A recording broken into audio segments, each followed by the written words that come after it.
Hi, I'm Michael Weintraub. This is my Everyday Chemistry Activity 4 video.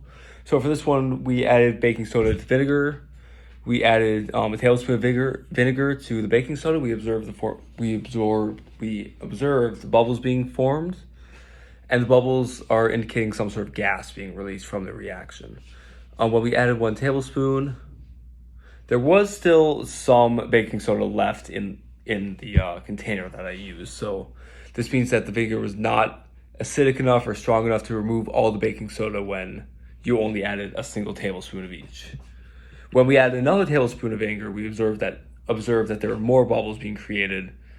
But at least in my case, there's still, after I add the second tablespoon of vinegar, there was still some baking soda left over, which means that the vinegar is the limiting reactant or variable in this, or chemical reactor in this experiment. During the second part of the experiment, we repeated the same process but with smaller quantities of both baking soda and vinegar.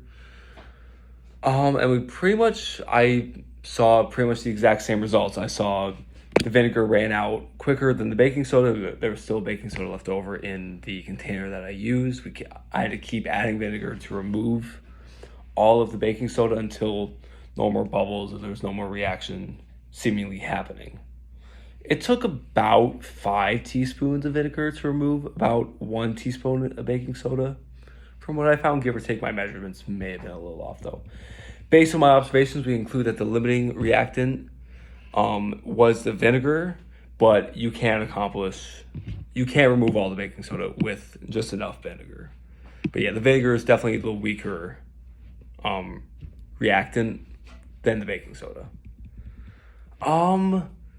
So yeah, in our everyday lives, this is very important for cooking, obviously.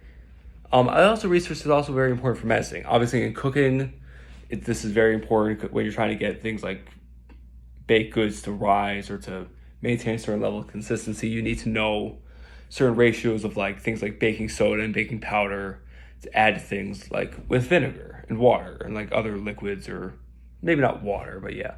And in medicine, it's very much the same thing, just on a much more molecular basis.